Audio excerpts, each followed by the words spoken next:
Salut à tous, aujourd'hui on se retrouve à Disneyland Paris pour un nouveau vlog durant la saison d'Halloween. Aujourd'hui on va essayer d'aller au parc Walt Disney Studios qui, pandémie arrive et fréquentation un peu en berne, n'ouvrira que vers 11 h a priori. Donc ce que je vais faire, c'est que je vais déjà commencer par aller au parc Disneyland et puis je reviendrai au parc Walt Disney Studios quand ce sera ouvert. Comme vous pouvez le voir, les gens se massent déjà aux entrées. Voilà, donc au programme aujourd'hui, la découverte de la saison d'Halloween, la poursuite même de la découverte de la saison d'Halloween, et puis plein de petites surprises. Allez, c'est parti, suivez-moi. Aujourd'hui c'est une belle journée, il fait frais, mais il y a un beau soleil, ça devrait être cool.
Alors, comme vous avez pu le voir, Fort Comstock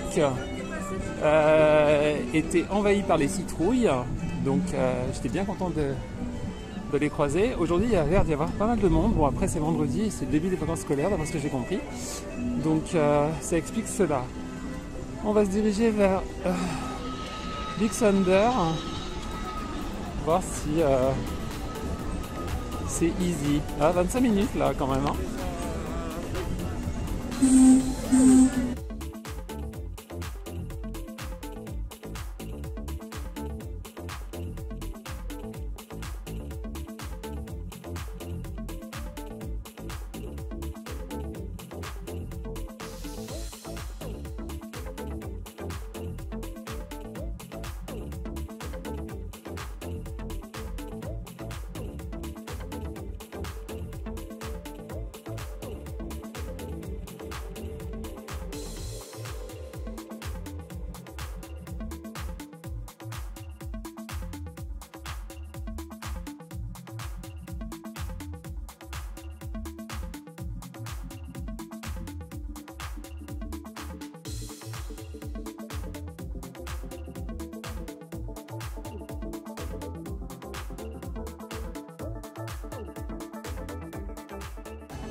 Merci.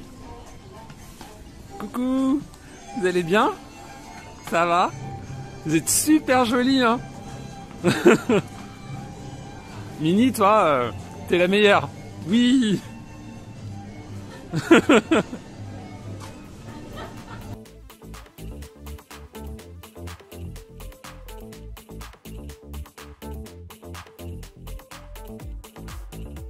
On se retrouve devant Cowboy Cookout dans le fond de Frontierland. Frontierland, voilà, je vais bien le prononcer. Où on a des super nouvelles citrouilles là, bien psychédéliques.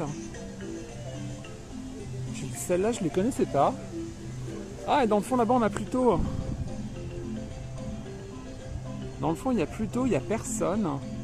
Donc je pense que Je vais tout de suite aller faire un selfie avec Pluto. Mes selfies un peu ratés. Et puis on va se retrouver plus tard pour que je vous raconte mon expérience Standy Pass, le nouveau service de plus ou moins fast pass, si on peut appeler ça comme ça, de Disneyland Paris. Pluto, me voici. Hey, salut Pluto, comment tu vas? T'as la pêche? Il paraît que c'est ton anniversaire bientôt.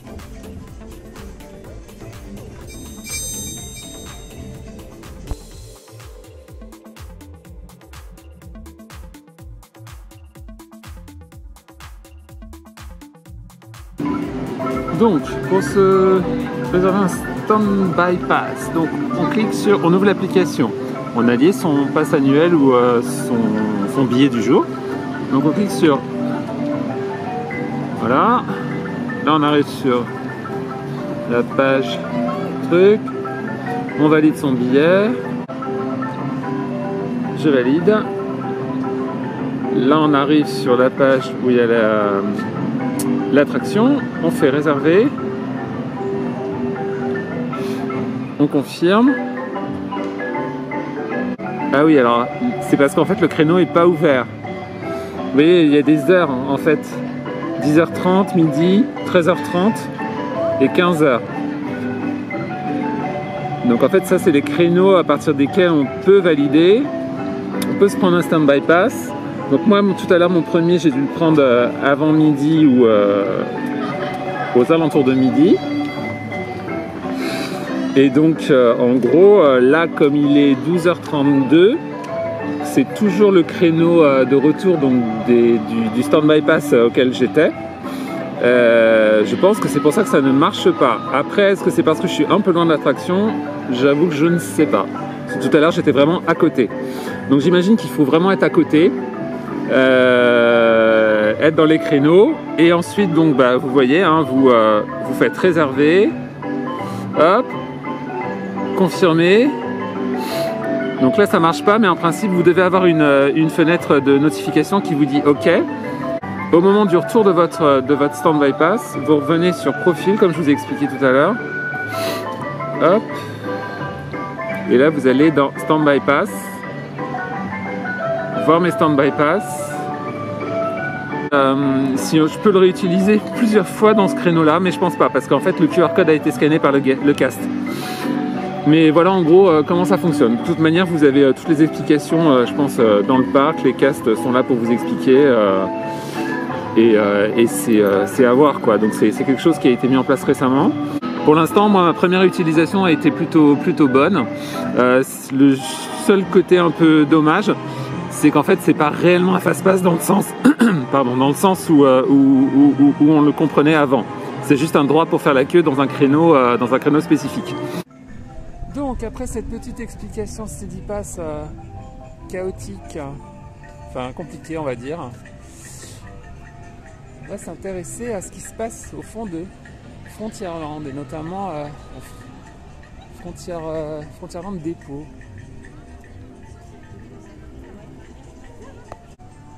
Donc comme on peut voir les citrouilles ont envahi. Alors là on a les épouvantails.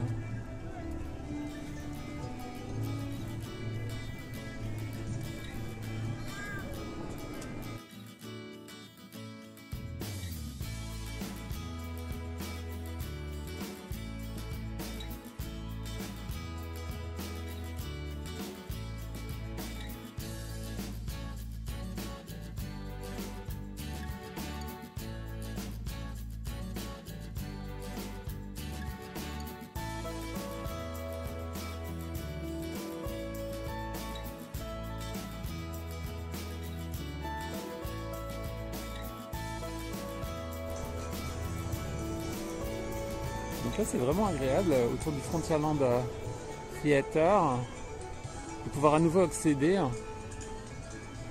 C'est tout calme.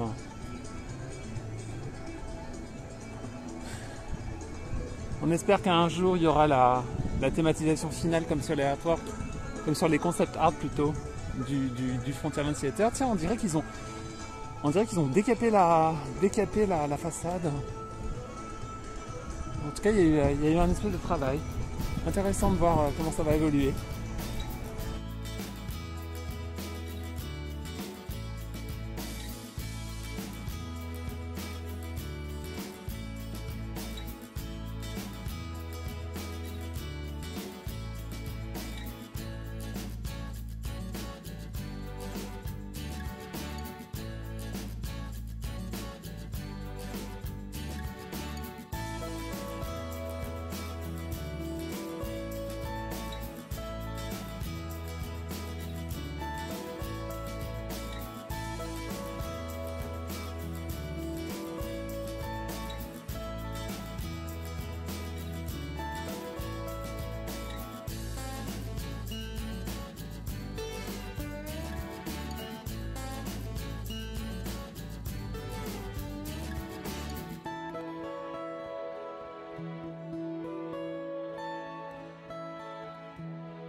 Donc en fait ça a l'air d'être le nouveau, il va falloir s'habituer à ça, donc les gens sur le côté qui essayent d'avoir un créneau.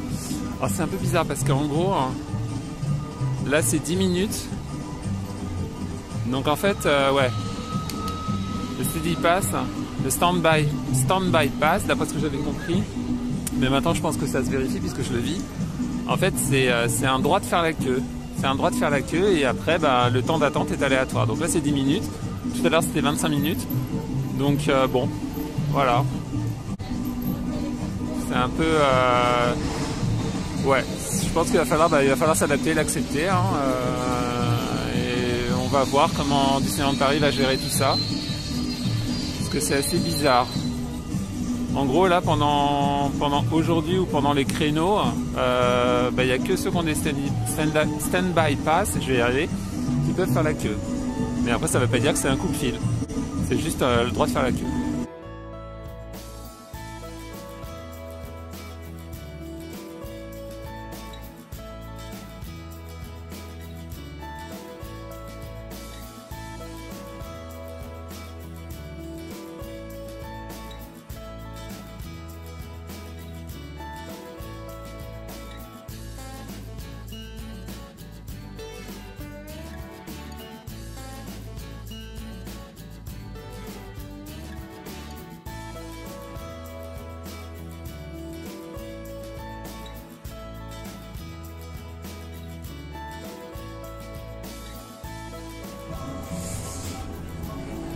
Donc, considérant que la dernière fois Phantom Manor était HS et qu'après quand il est repris, qu'il est reparti en fonction, bon bah j'étais ailleurs, je vais voir si là je vais pouvoir le faire. Et comme on peut voir, le Molly Brown est en réflexion soudaine, voilà, donc pas de Molly Brown. Et donc j'aperçois les grilles fermées, donc ça a l'air d'être encore HS. C'est pénible ça. J'ai vraiment pas de chance. Donc il y a la rencontre avec Jack Skellington qui a lieu, mais Phantom Manor et HS. Ah, t'es Espagnols qui parlent fort. Ok, je vais voir. Donc les cases de Phantom Manor, toujours très gentils, m'ont indiqué que c'était un petit pépin technique. Donc on va voir hein, plus tard.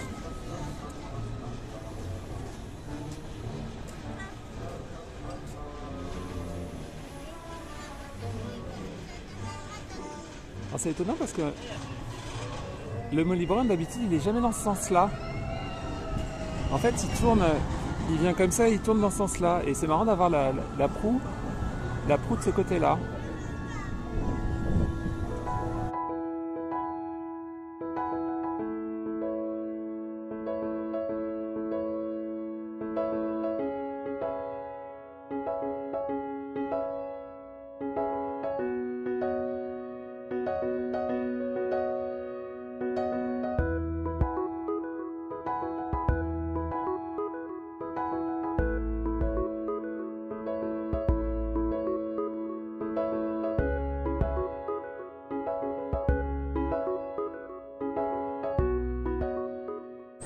Donc c'est fascinant parce qu'il y a des moments où dans le parc on a l'impression qu'il y a des endroits qui sont plus blindés que d'autres.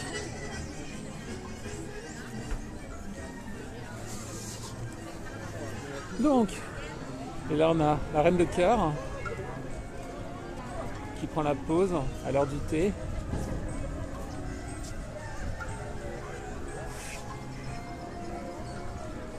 Ah, il y a Winnie. Winnie est là. Donc comme je disais, je vais me diriger vers les Walt Disney Studios. Et sans doute un petit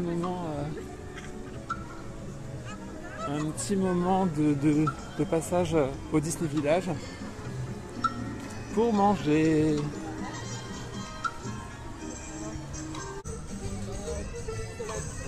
Donc là, petit passage devant le Bel Anoté où j'avais déjeuné en premier vlog sur la saison d'Halloween. Donc je vous invite à regarder ce vlog pour avoir une idée des prestations du Bel Anoté.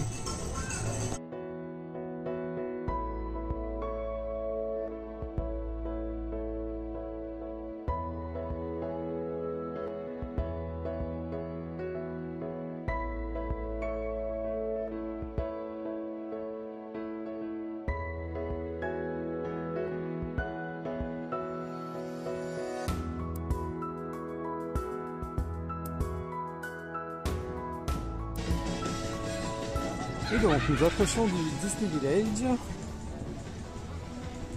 où on peut voir qu'il y a un happy hour de Planet Hollywood et on va découvrir le Disney Village en mode Halloween. Ça a l'air joli.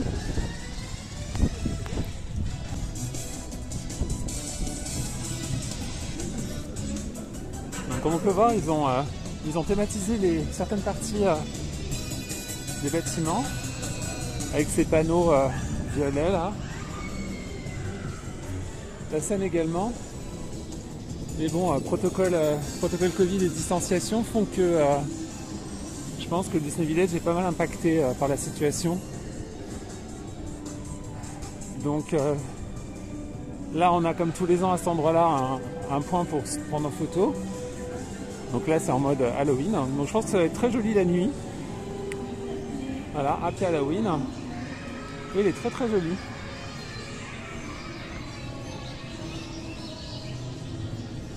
Et tout de suite on va se diriger vers le Earl of Sandwich pour se faire un petit plaisir. Oui, on voit quand même qu'il y a pas mal de restaurants qui sont fermés. Starbucks est ouvert, mais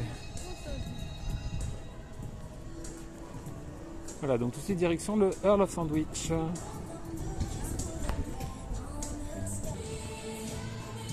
Donc heureusement le Earl of Sandwich a l'air d'être ouvert, j'avais un peu peur.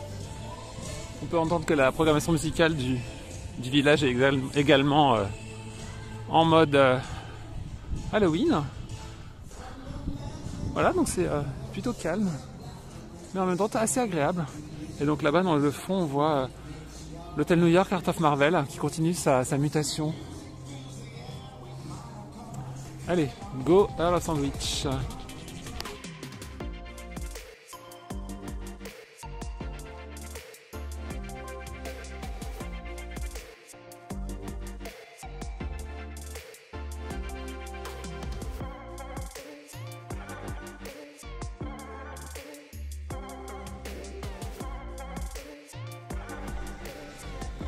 Alors, considérant qu'il fait pas trop froid, je suis allé dehors parce que c'est blindé, l'étage est fermé.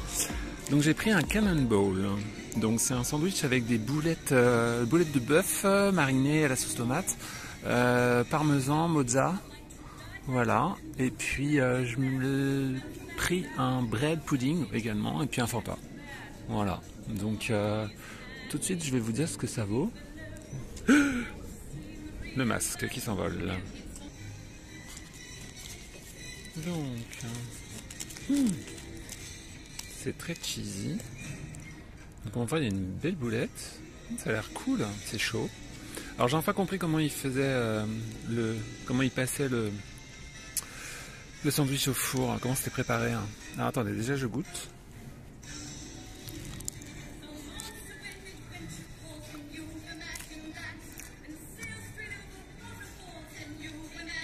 Ouais, c'est pas mal.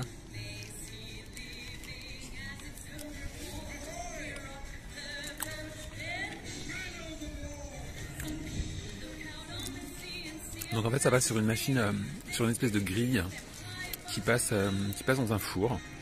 Donc voilà. D'ailleurs je vous ai filmé, je vous mettrai là maintenant.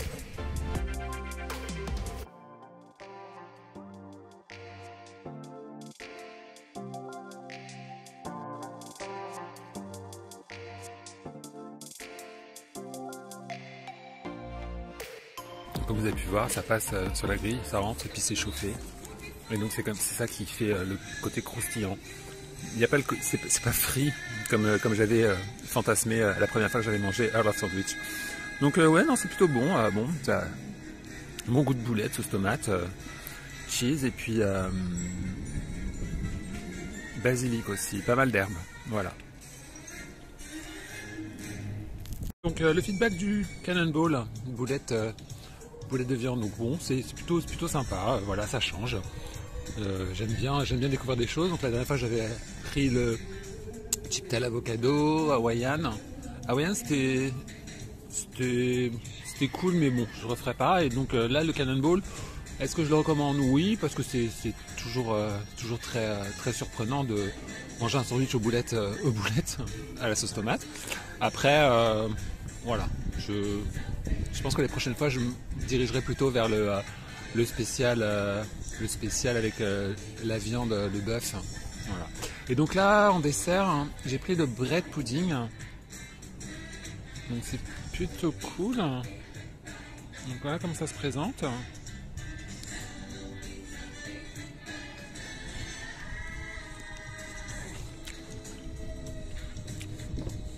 Alors déjà tout de suite c'est super bon. Ça j'adore. C'est un peu c'est vraiment comme du pudding. Voilà. Il y a des raisins, on sent un peu de cannelle ou de... Je sais pas ce qu'il y a dedans. On sent que c'est riche. Et c'est très bon. Enfin moi en tout cas au goût, c'est tout ce que j'aime. C'est ferme mais mou en même temps.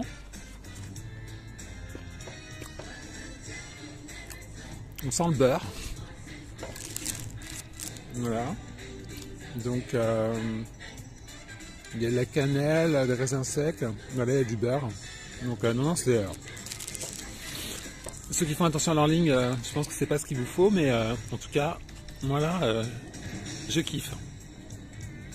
Donc je vais terminer ça, et puis après je vais me diriger vers les Hollywood Studios, Walt Disney Studios plutôt, pour prendre la température du parc et voir comment ça se passe, hein, parce que considérant que là le Disney Village est quand même relativement mort.